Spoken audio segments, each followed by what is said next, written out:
کرنے والا ہے یا وہ مشکل میں ہے، گھر میں آگ لگ گئی ہے وغیرہ وغیرہ، تو اس میں آپ ان کو جا کے بچا سکتے ہیں نماز پڑھنے کے دوران ہی۔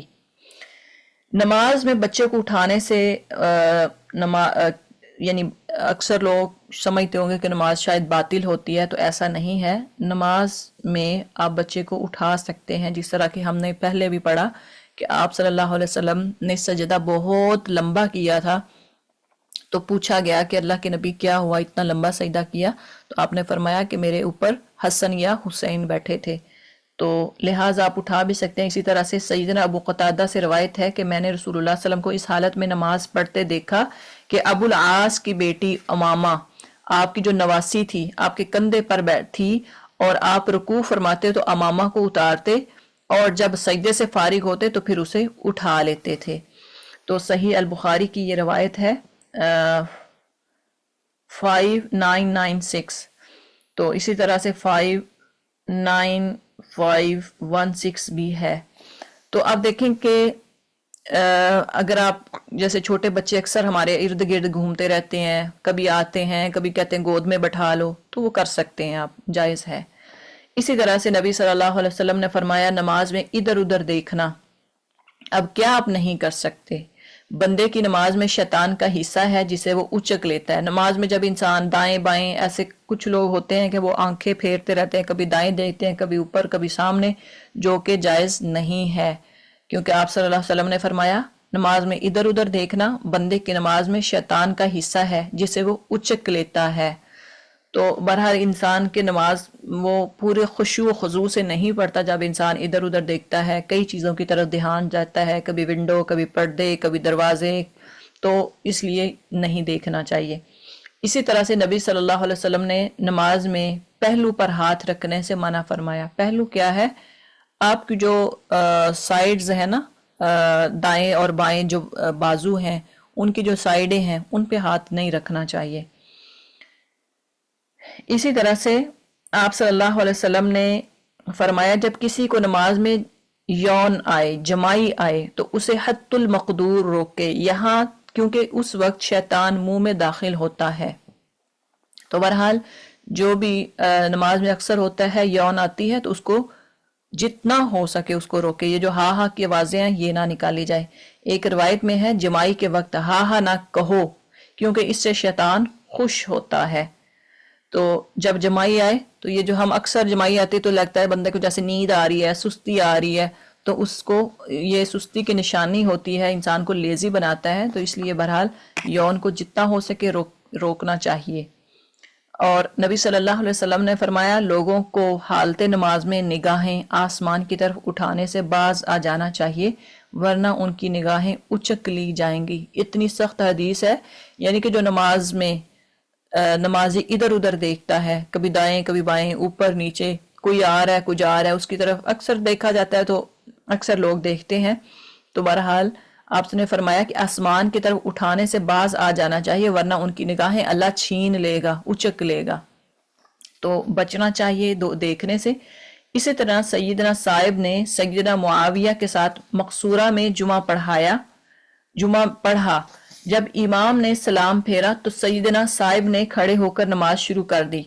سیدنا معاویہ کہنے لگے آئندہ ایسا نہ کرنا، کیونکہ رسول اللہ صلی اللہ علیہ وسلم نے فرمایا ایک نماز کو دوسری نماز کے ساتھ نہ ملاؤ حتیٰ کہ ان کے درمیان کلام کرو یا جگہ تبدیل کر لو۔ یہ صحیح مسلم کی روایت ہے۔ اصل مسئلہ یہ ہے کہ جیسے آپ جماعت کے ساتھ پڑھ رہے ہیں، ٹھیک ہے، آپ کے ساتھ اور بھی لوگ ہیں، تو اس وقت یہ ہے کہ اگر جیسے امام نے سلام پھیرا السلام علیکم ورحمۃ اللہ، السلام علیکم ورحمۃ اللہ، تو فوراً کچھ لوگ کھڑے ہو کے نہ تو اپنی رکعت فوراً پڑھنا شروع ہو جاتے ہیں اسی جگہ پہ، ادھر سے سلام پھیرا نہیں اور ادھر سے نمازیں شروع یعنی نوافل اور سنتیں اور کیا کیا سٹارٹ کر دیتے ہیں۔ اس چیز سے منع فرمایا، یعنی یا تو بیٹھے انسان، اب دیکھیں کہ فرض نماز کے بعد آپ صلی اللہ علیہ وسلم نے فرمایا کہ جو آیت الکرسی پڑھتا ہے اس کے اور اس کی موت کے درمیان صرف یعنی اس کو جنت ملے گی، اس کے درمیان صرف حائل کیا ہوتی ہے انسان کی، یعنی موت۔ اگر انسان کو موت آ جائے اس دوران کہ اس نے آیت الکرسی پڑھی تو وہ بندہ جنت میں جائے گا۔ تو